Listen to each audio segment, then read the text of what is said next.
Vamos a esperar un minutito más y empezamos. ¿A todos les está agarrando el QR? A mí sí, doctora. A mí no, doctora. Sí, doctora. Sí. A ver. Voy a dejar de proyectar y voy a actualizar y checo quienes me hagan falta.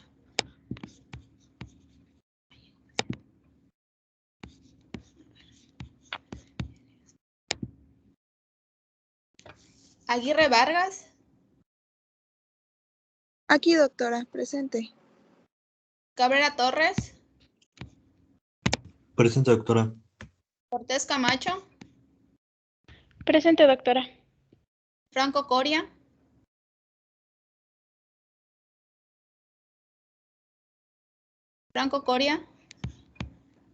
Ramos Prado, Presente, doctora. ok. Franco Coria no está.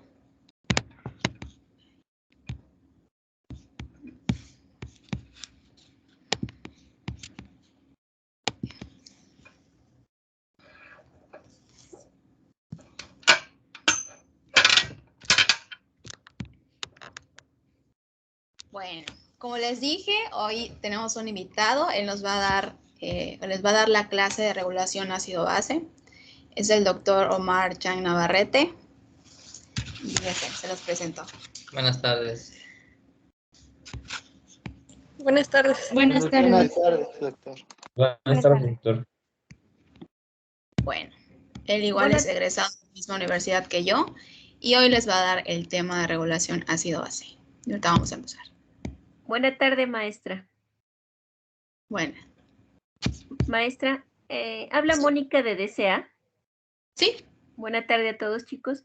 Nada más si me pudiera, por favor, regalar 5 minutos de su clase para que puedan realizar una evaluación los alumnos. Sí, ahorita. ¿Sí? Sí, puede ser. Ajá. Les vamos a poner en el chat la liga para que nos puedan apoyar a ingresar para realizar la evaluación de su maestra Lisette, por favor. Y nos apoyen dejando captura de pantalla de que ya realizaron esta evaluación en el chat, por favor. Cualquier duda, estoy pendiente.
Disculpe, Sí, es que estoy intentando ingresar para realizar el formulario, pero me dice que tengo problemas para iniciar sesión, que no es posible. ¿Estás iniciando con tu cuenta de MyUVM? Sí, ¿Me podrías, por favor, compartir pantalla sí, en el chat? Alondra, ¿verdad? sí, estoy desde mi celular, ¿no importa?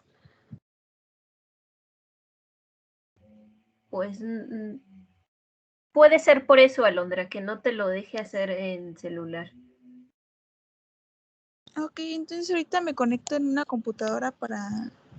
Sí.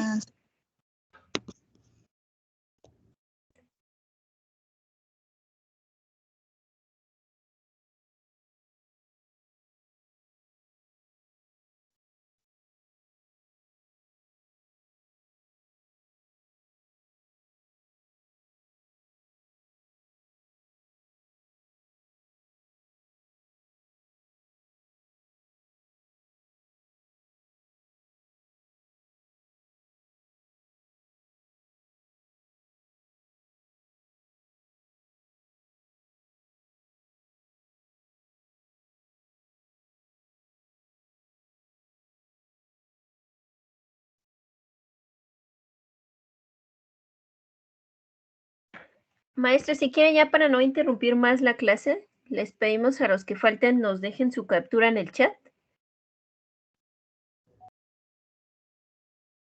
sí, está bien. Muchas gracias, que tengan buen día. Gracias. Hasta luego. Hasta luego. Gracias.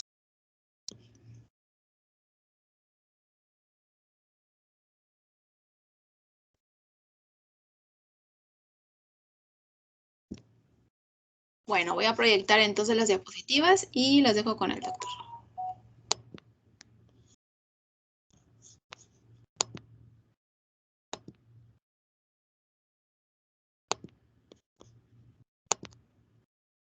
¿Ya lo pueden ver? Sí. Sí, doctora. Sí.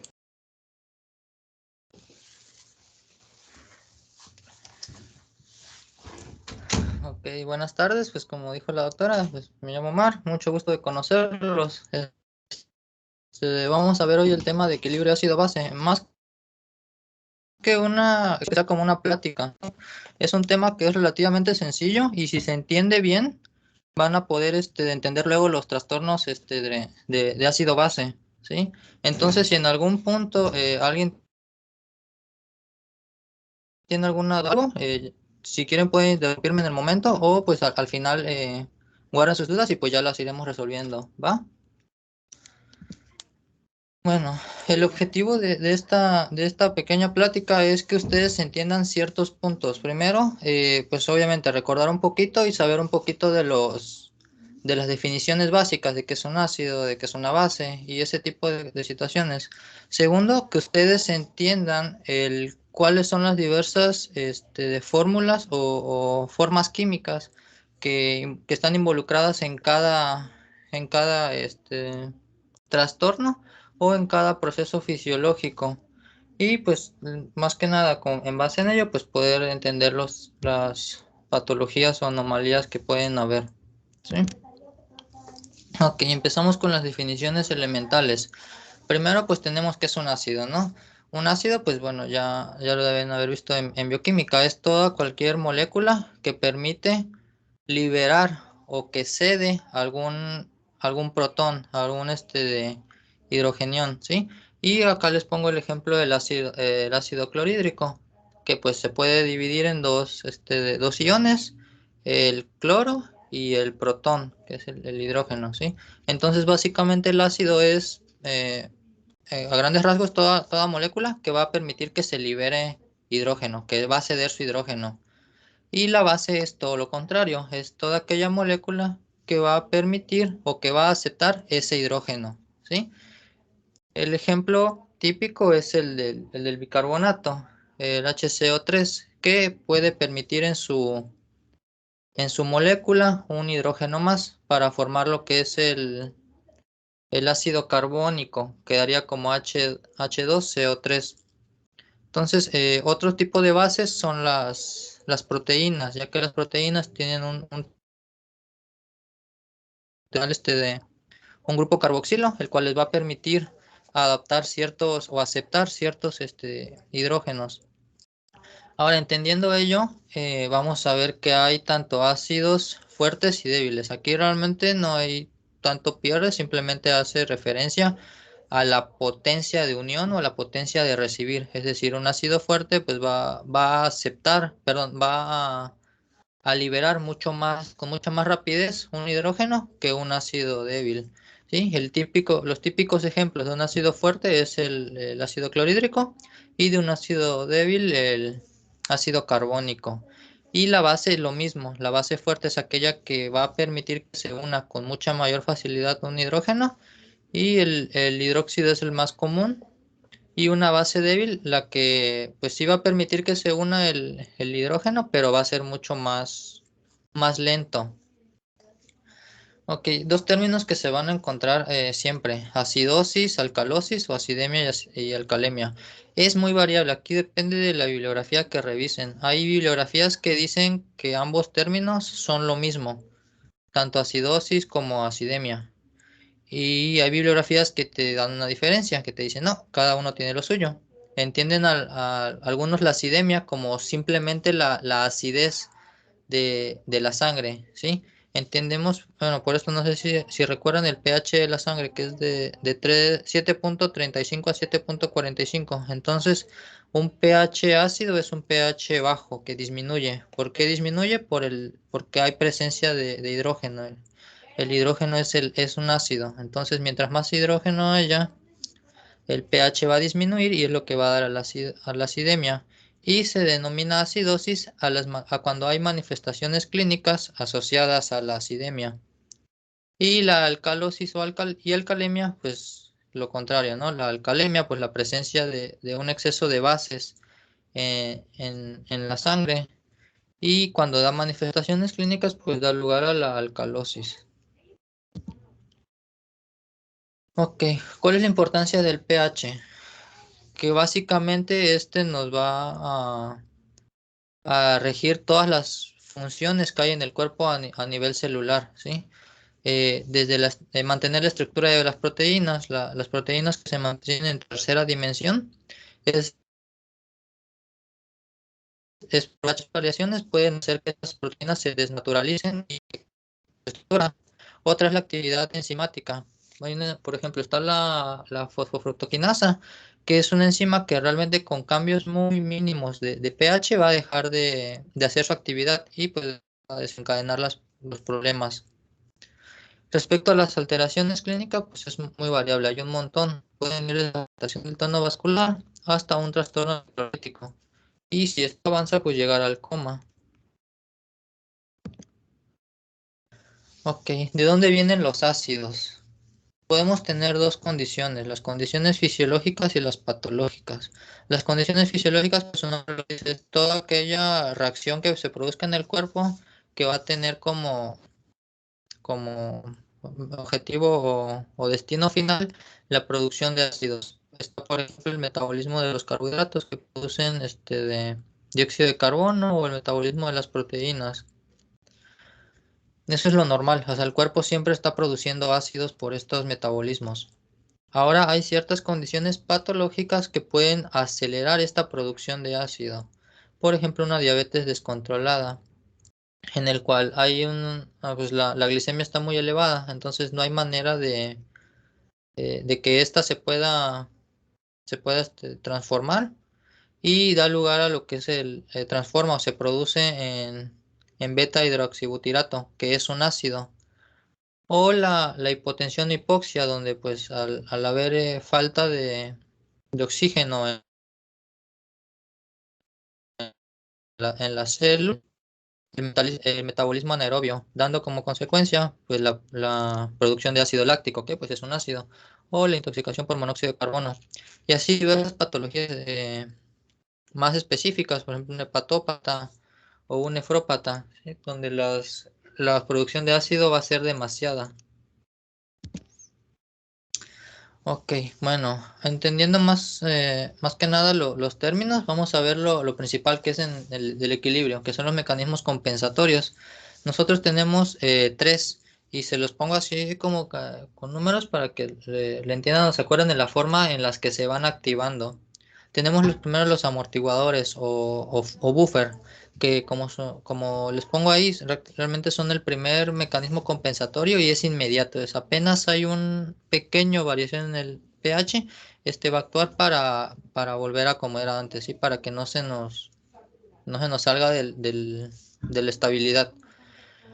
Se denomina amortiguador a cualquier sustancia, cualquier molécula que tiene la capacidad de unirse de manera reversible a un ion hidrógeno. Si pueden ver en la figurita, la reversibilidad está representada con las dos flechas.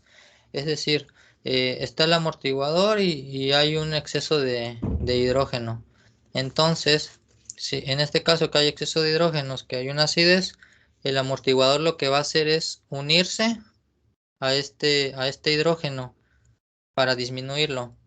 O viceversa, si hay un pH con una disminución de la acidez que hay, hay alcalemia o alcalosis, el amortiguador pues va a soltar este ion hidrógeno para aumentar el nivel de la acidez en la sangre.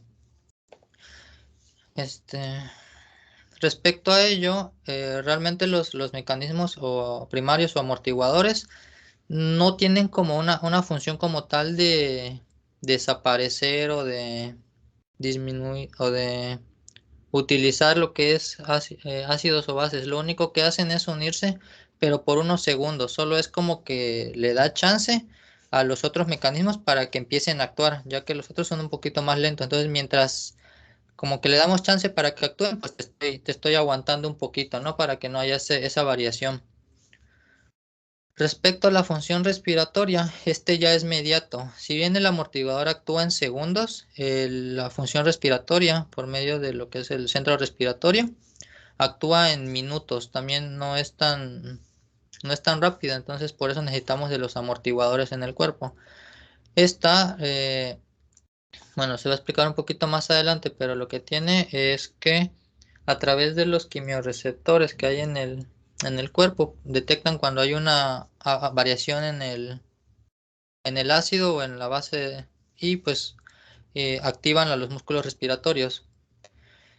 No sé si alguna vez han escuchado lo que es la respiración de Kussmaul o también llamada respiración acidótica, porque es un mecanismo compensatorio en el cual cuando hay un exceso de ácidos en la sangre, va a tratar de aumentar la frecuencia respiratoria para sacar todos estos ácidos.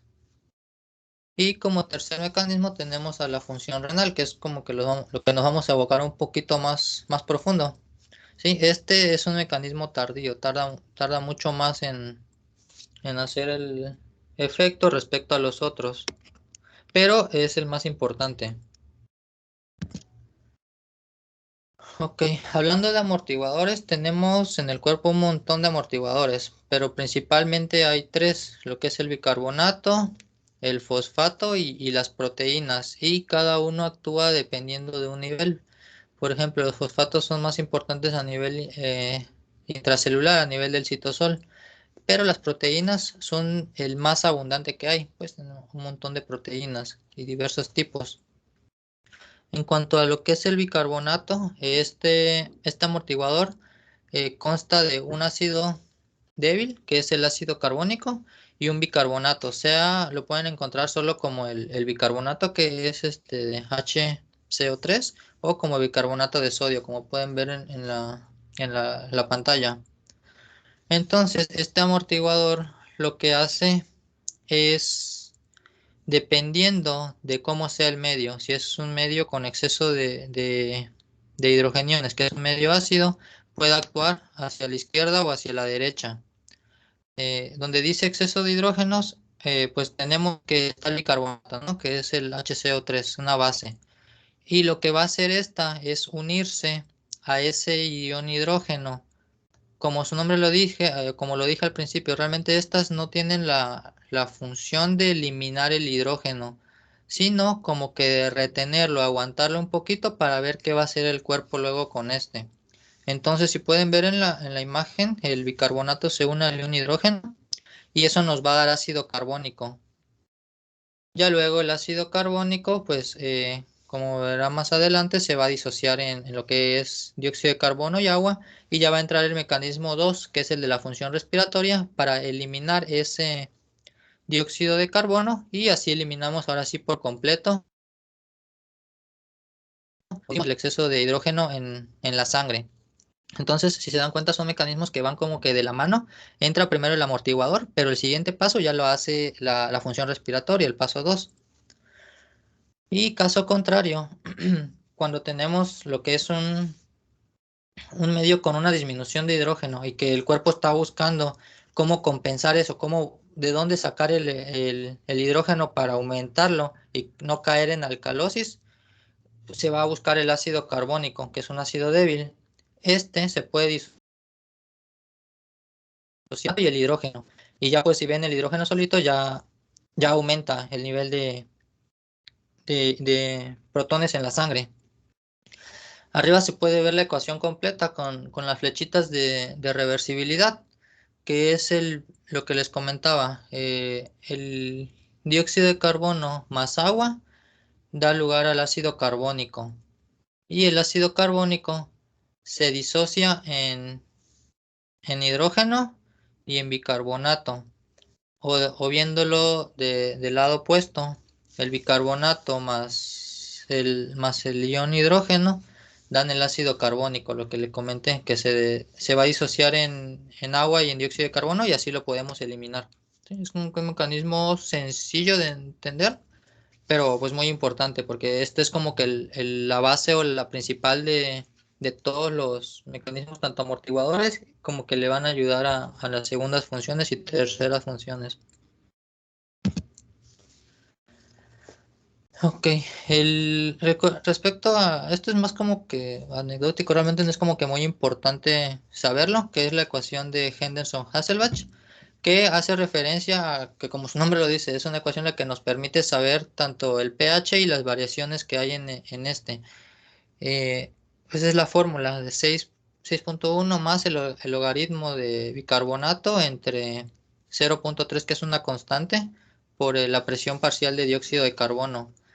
¿De dónde obtenemos el bicarbonato? ¿Cuál es la principal forma de valorar o de producir o almacenar bicarbonato? Es por medio de los riñones. ¿Y cuál es la principal forma ya sea de retener o de expulsar el dióxido de carbono? Es por medio de los pulmones, ¿sí?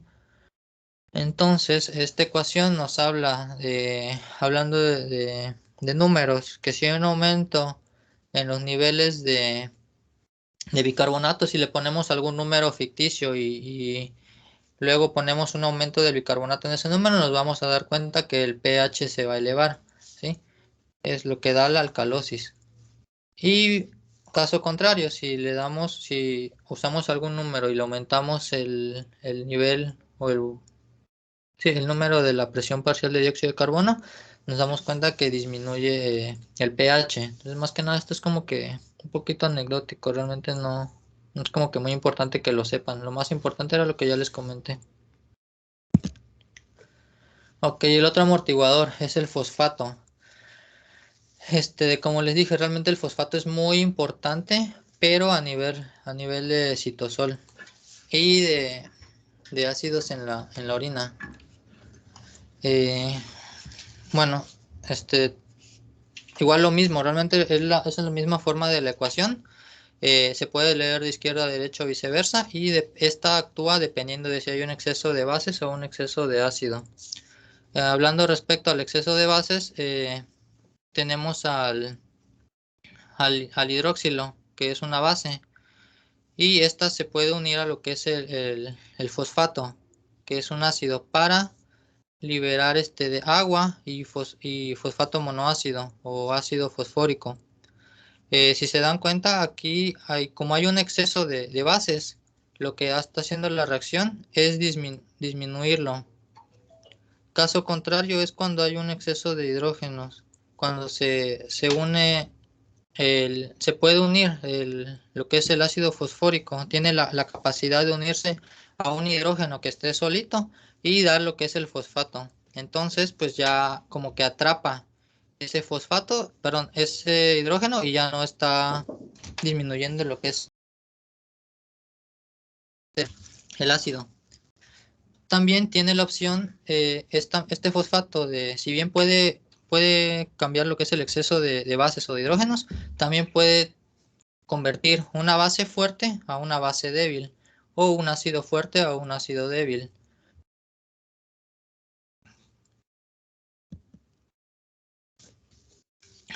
Otro amortiguadores son las proteínas, que estas son las más abundantes. Si bien no son las más importantes, son las más abundantes.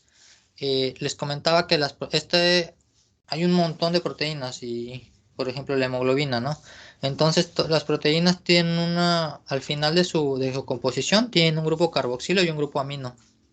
Entonces, este grupo, como pueden ver en la primerita imagen donde dice ácido, el grupo carboxilo se puede separar, o sea, sí se puede separar y dar un exceso o un aumento de un hidrogenión, lo que va a provocar una acidez. O caso contrario, en el caso del grupo amino, si ven donde dice base, lo que es el grupo carboxilo más el hidrógeno, pero el hidrógeno que está ahí sobrando se une a lo que es el grupo amino y así unido a este pues ya disminuye la acidez. Respecto a lo que es la hemoglobina, que es la proteína que se encuentra en los eritrocitos, en los glóbulos rojos, también puede funcionar como amortiguador. Si pueden ver en la ecuación, el agua, esto hablando dentro del agua, más el dióxido de carbono que estamos hablando dentro del eritrocito, da lo que es el ácido carbónico. Pues ya sabemos, ¿no? Esto es de ley siempre. El ácido carbónico se va a disociar en hidrógeno y bicarbonato. Y dentro de lo que es el glóbulo rojo, la oxihemoglobina tiene la capacidad de agarrar o juntarse a lo que es el ion hidrógeno para así disminuir la acidez en el cuerpo, en la sangre. Estos son los tres principales amortiguadores que hay. Ahorita vamos a pasar con el siguiente, que es la función respiratoria. Que realmente aquí no nos vamos a enfocar mucho, porque no es como que tan importante como el renal, pero pues tienen que saber así como que de ley que es la segunda. Se va a activar en minutos y lo va a hacer por un mecanismo de retroalimentación negativa. Aquí, ¿qué va a pasar? Bueno, pues los procesos metabólicos que les mencioné antes, de metabolismo de carbohidratos, metabolismo de proteínas, van a aumentar la producción de dióxido de carbono, ¿sí? Como desecho normal o natural del cuerpo. Este dióxido de carbono pues va a viajar a través de los capilares y se va a transportar a los pulmones. En los pulmones el dióxido de carbono va a liberarse. Esto es lo que va a hacer que disminuya el nivel de ácido carbónico en el cuerpo y es así como vamos a llegar al control de los hidrogeniones y de la presión parcial de dióxido de carbono. Entonces aquí le pongo realmente en rojitas lo que ustedes deben de saber así como que de ley de esta función respiratoria. ¿Sí? Que es un incremento de la ventilación, o sea, respirar mucho más, va a eliminar el dióxido de carbono. Entonces, si eliminamos dióxido de carbono, que es la forma en la que eliminamos ácido, va a reducir la concentración de iones hidrógeno. Al reducir la concentración de iones hidrógeno, pues va a aumentar el pH, vamos a tener una alcalosis. Caso contrario, una disminución de la ventilación, aquellos pacientes que tienen una respiración muy baja, que tienen alguna patología, no sé, que estén no sé, coma, que no puedan respirar o que el ventilador no esté bien calibrado y tenga una disminución de la ventilación, esto va a hacer que se acumule el dióxido de carbono en el cuerpo. Entonces el dióxido de carbono en el cuerpo pues va a elevar los niveles de hidrogeniones. Entonces, al elevar los hidrogeniones, al haber mucho más hidrógenos en el cuerpo, pues va a disminuir el pH y vamos a caer en una acidosis. Aquí la fórmula es probablemente, le digo, es muy sencilla. Nada más es saber que el dióxido de carbono más agua dan ácido carbónico. Y este ácido carbónico se va a disociar en hidrógeno y el bicarbonato. Entonces, por ello, o es por esta ecuación en la que entendemos el por qué el respirar, el ventilar que produce el que se saque o que se expulse el dióxido de carbono, va a hacer que se eliminen iones hidrógeno, ¿sí? No es como, bueno, a mí me costó al inicio entenderlo como de pues, dióxido de carbono, CO2, ¿dónde está la H de hidrógeno, ¿no? Pero pues entendiendo la ecuación de que esto todavía se va a combinar con agua para dar el ácido carbónico y es la forma en la que eliminamos iones de hidrógeno, pues ya como queda un poquito más claro.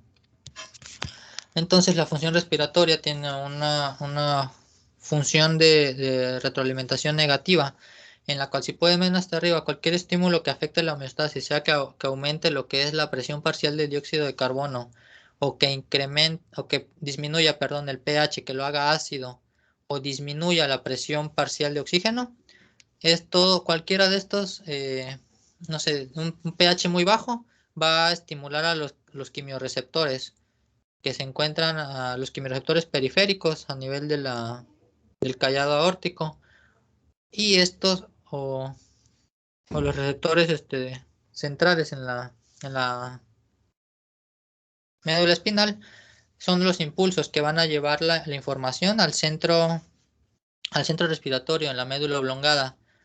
¿Esto qué va a hacer? Pues si hay pues como que a pura lógica, ¿no? Si ya les comenté que hay hay un pH bajo, hay una acidez, ¿qué hay que hacer?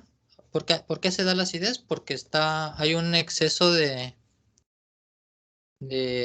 dióxido de carbono en el cuerpo. Entonces, ¿qué va a hacer el cuerpo? ¿O cómo va a responder el cuerpo? Pues aumentando la ventilación para expulsar todo ese dióxido de carbono.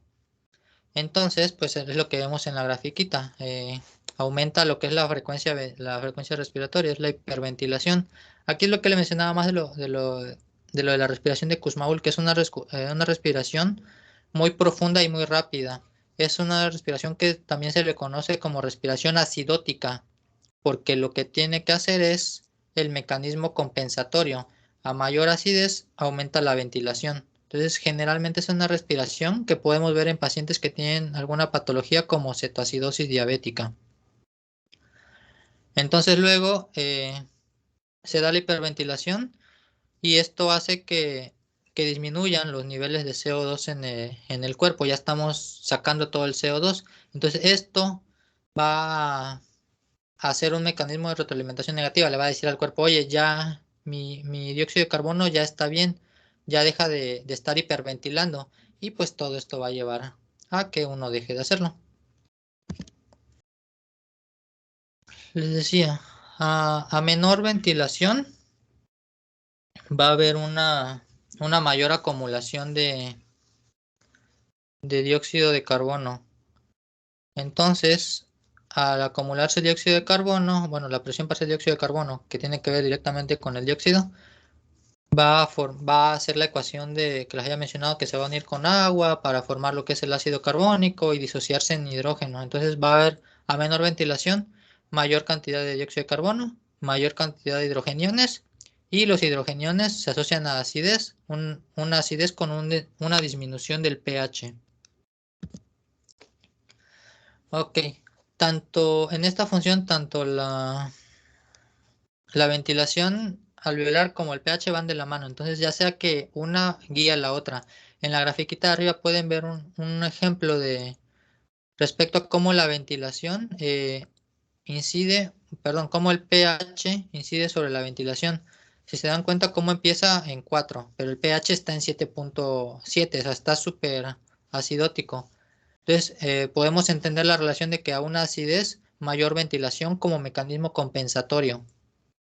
Luego el pH va volviendo a su rango normal, va volviendo a 7.1, 7.2, 7.3, va volviendo a la normalidad y con ese volver a la normalidad, el cuerpo entra en lo que es retroalimentación negativa y ya va disminuyendo la ventilación alveolar. Y en esta imagen de abajo, pues realmente es el resumen de lo que es la compensación respiratoria, que es un aumento de hidrogeniones, va a provocar un aumento de la ventilación alveolar para tratar de disminuir la presión parcial de dióxido de carbono y pues con eso contrarrestar la acidez. Ok, respecto a la última, que es la función renal, es la más importante porque es la que actúa más, como que más fuerte o que está más constante, pero esta respecto a cambios agudos tarda mucho en darse. Esto, pues, el riñón lo va a hacer mediante la excreción de la orina, ya sea que la acidifique o que la vuelva básica.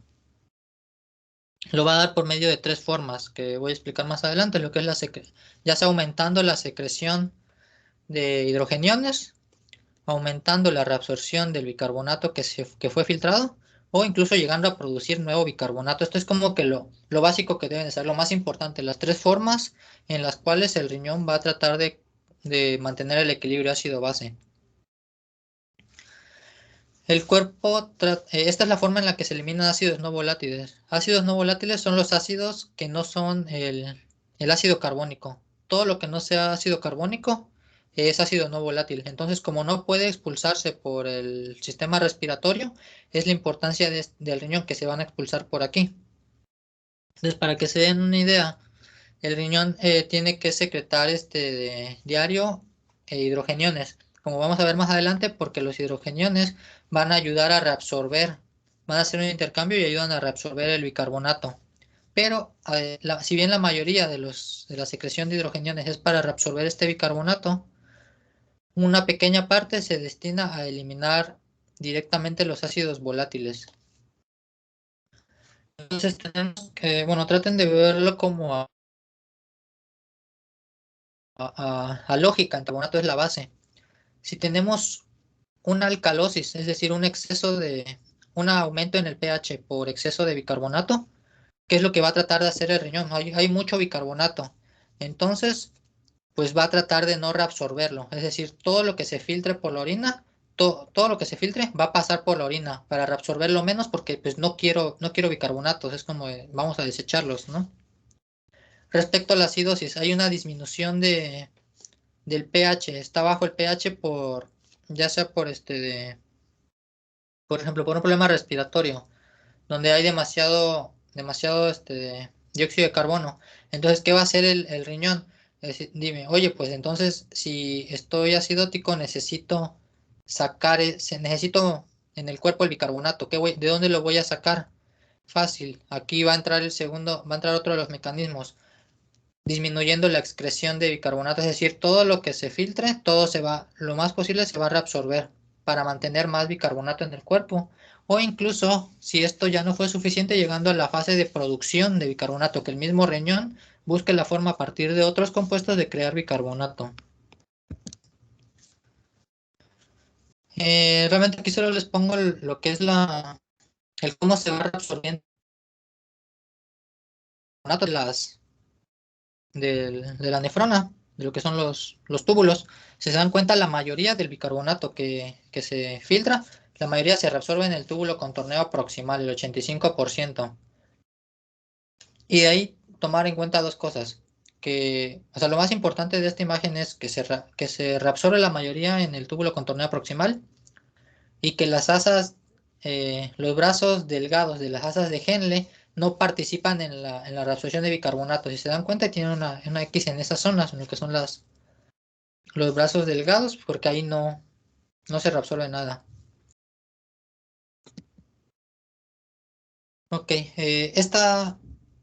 bueno, la forma en la que funciona el riñón depende de la parte del túbulo, ya que en el túbulo proximal, en lo que es la porción grande del asa de Henle, principalmente se va a dar lo que es la reabsorción del bicarbonato. Y como vamos a ver más adelante, en el túbulo contorneo distal se va a dar mucho más la secreción de hidrógeno.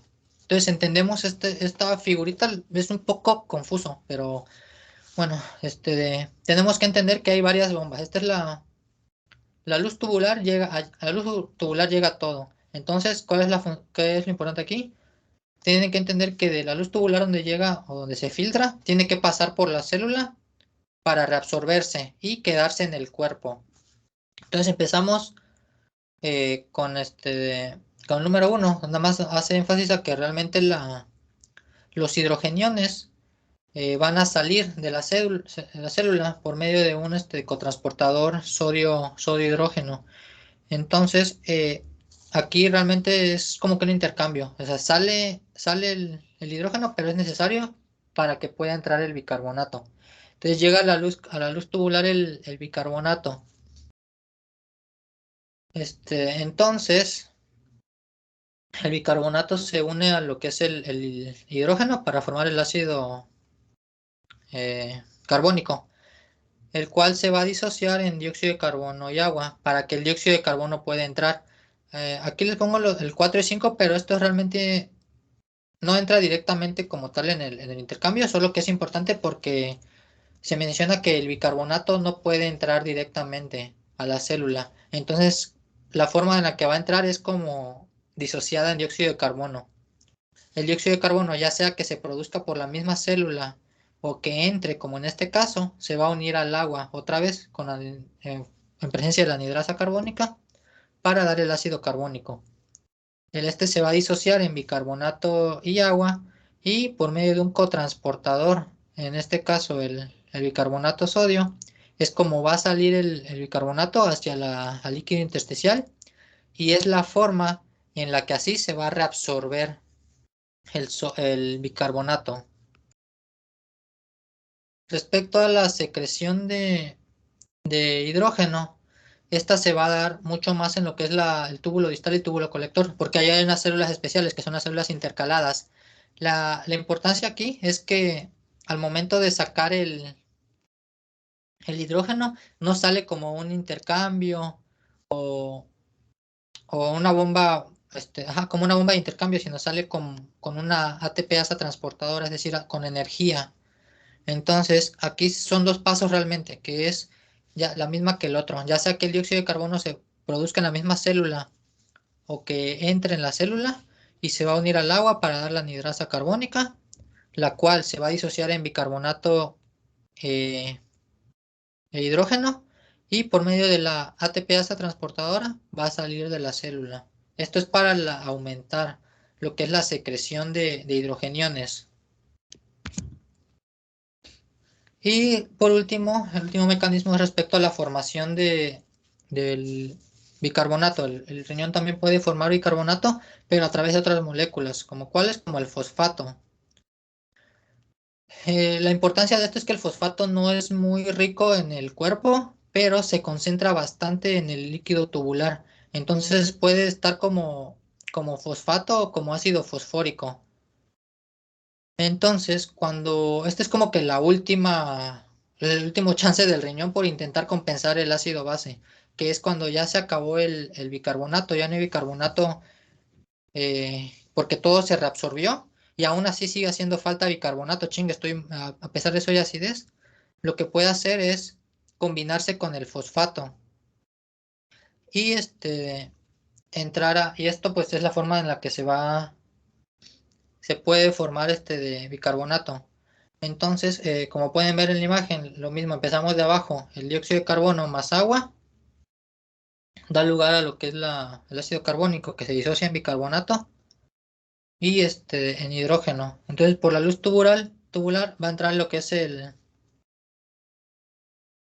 fosfato y el fosfato se va a unir a lo que es el fosfato de sodio.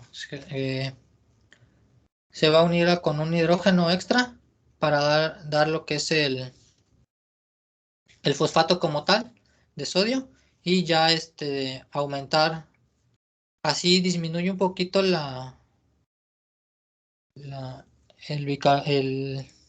hidrógeno, pero se crean nuevos de bicarbonatos. Entonces la importancia de es que a diferencia de los otros mecanismos en los cuales había como que una sustitución, en no, es literal, solo es para crear o formar más bicarbonato solo.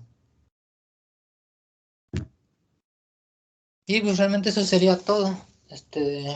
La bibliografía utilizada pues es la del Guyton y la del Tórtora. No sé si tengan alguna duda.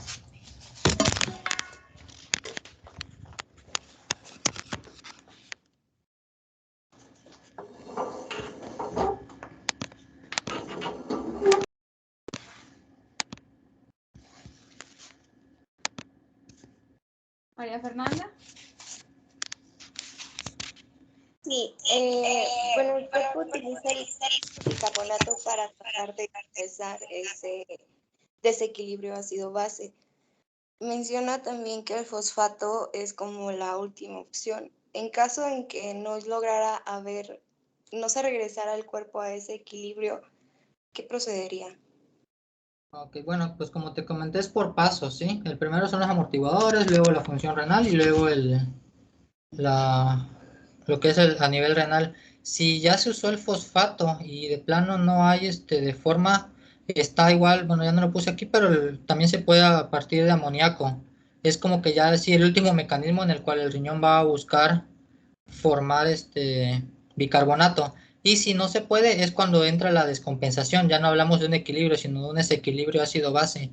Empieza la acidosis con sus manifestaciones clínicas y pues ahí ya es cuando hay que meter medicamentos para tratar de compensarlo de manera externa.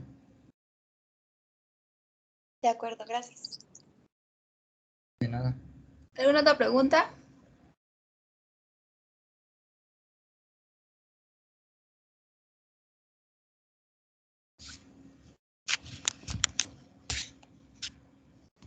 ¿Nada?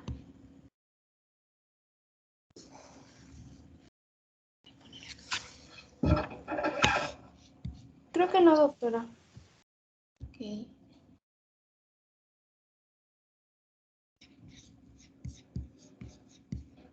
Bueno, pues... Yo, una pregunta, doctora. En el caso de acidosis respiratoria, cuando esta aparece, ¿el riñón en este caso incrementaría el bicarbonato para poder regularla o qué papel jugaría? Sí, exacto. Cuando es una acidosis respiratoria, pues hay un aumento de lo que es de dióxido de carbono. Entonces, el riñón va a usar sus mecanismos compensatorios para disminuir esta acidez. Ok, muchas gracias. De nada.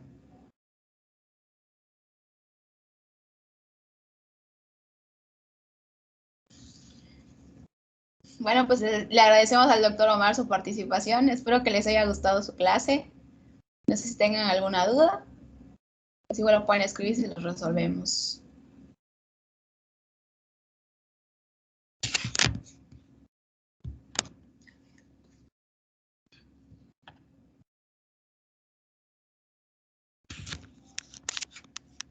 ¿Todo bien? Sí, doctora, todo claro. Sí, doctora. Pues ya no nos va a dar tiempo de ver regulación de la presión arterial. No sé si les comentó su compañera Mariana, hice un cambio en la bibliografía. Normalmente solo íbamos a ver del tórtora. Sin embargo, si ustedes lo revisaron, la regulación ácido-base del tórtora habla más sobre la regulación a nivel circulatorio y no abundaba tanto sobre la regulación renal. Entonces lo vamos a ver del Guyton. Ya modificar la bibliografía, se lo hice llegar a ella, pero también lo pueden checar en los archivos del grupo. Es un poquito más extenso, sí, pero pues prácticamente habla específicamente de la regulación de la presión arterial a través de la función renal. Entonces, pues ahí lo vamos a ver, ¿sale? De todos modos, voy a tratar de que sea igual o más digerible posible, pero sí van a tener que leerlo de ahí, ¿sale? Sí, doctora. Sí, doctora. Eso lo vamos a ver en la clase del lunes, la primera hora también. Vamos a ver regulación de la presión arterial.